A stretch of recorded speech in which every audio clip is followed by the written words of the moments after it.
Salutare de la rulota Tabert. E situată chiar pe malul mării, în partea de sud a Vamei Vechi.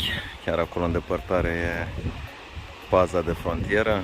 24/7 stau cu farurile noaptea aprinse. Aici e zona de exterior, cu câteva scaune, și să vă arăt înăuntru.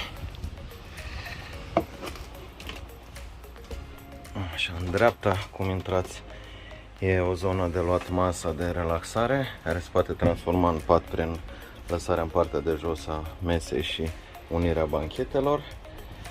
Aici avem o baie, un WC de rulotă chimic dezinfectat. Când îl folosiți, se deschide partea aceasta, se închide de acolo. Iar aici de desubt, sub chiuvetă, avem un mop și o căldare, încă o rezervă de apă, iar rezervorul de apă e chiar aici sub chiuvetă. Acolo intră pompa de apă. Dacă se termină apa, vă rog să umpleți recipientul pentru a putea folosi chiuveta. Și cât mai judicios, pentru că apa e limitată și e greu de adus aici. Chiar vă recomand să aduceți și voi cât mai multe când veniți. În perioada asta sunt multe muște și am pus în acesta de muște, mai avem și un spray. E la intrare chiar un coș de gunoi. Să vedem, așa se vede din rulotă. Peste tot sunt plase din acestea care pot fi dublate pentru protecție solară, să se facă răcoare de jaluzele care se trag cu grijă, cum e și aici. Peste tot se pot ridica sau trage. Aici e patul de 1,40-1,50, cel puțin lățime, foarte confortabil, ce o să vă ofere o vedere frumoasă spre mare. Și acolo, dacă dăm aceea geam, și acolo la fel e geam spre asfințit. Un castofon vintage care din păcate nu merge, sau nu știu noi să-l facem să meargă. Dulapuri de depozitare peste tot. Aici frigiderul nu merge decât foarte puțin pe congelator, din păcate. În schimb, puteți folosi ochiurile de aici și chiuveta. În felul acesta se prinde că într-o asta mai... Așa arată deschis. Se folosește clasic, se deschide gazul și se aprinde. Iar aici, dacă vreți să folosiți și chiuveta, tot cu aceeași pompă și ia apă de acolo, judicios, pentru că se consumă repede. Deci, aragazul funcționează, chiuveta poate fi folosită și aici și la baie. Așa, frigiderul, din păcate, doar dacă vă aduceți niște baterii din congelator ca să vă țină la rece o perioadă. Așa, ce să vă mai arăt, foarte important aici, în dulapul mare, unde puteți pune și lucruri, e bateria și cu acest convertor, care sunt legate la panoul solar, cei deasupra rulotei. Aici sunt două porturi USB în care puteți să încărcați telefoanele.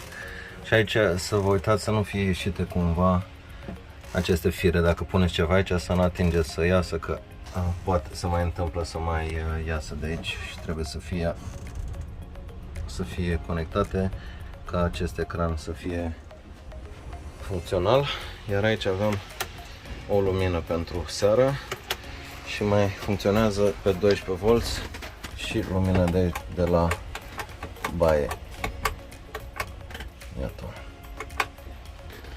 Ok, deci WC-ul închidem, ușa închidem, în dreapta se închide ușa, muștele foarte enervante, dulapul mare cu controllerul.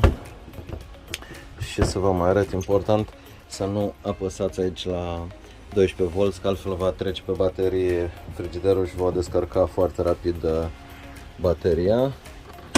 Opa, de aici se dă drumul ca să poți să ai spațiu de lucru, pregătești mâncarea sau să ții diverse lucruri. Și cam asta e. Mai aici un dulap. Da, puteți folosi pentru afară acest recipient de plastic de 10 litri, să puneți apă și să puteți folosi pentru a vă spăla afară. Mai sunt aici saci de gunoi, Dacă mă în folosință, vă rog să luați absolut tot gunoiul cu voi și să lăsați curat. Și cam asta e. Dacă aveți întrebări, îmi spuneți. Mai sunt spații și pe aici de pozitare. Deci patul se face cu masa dată în jos și cu bancheta care se unește.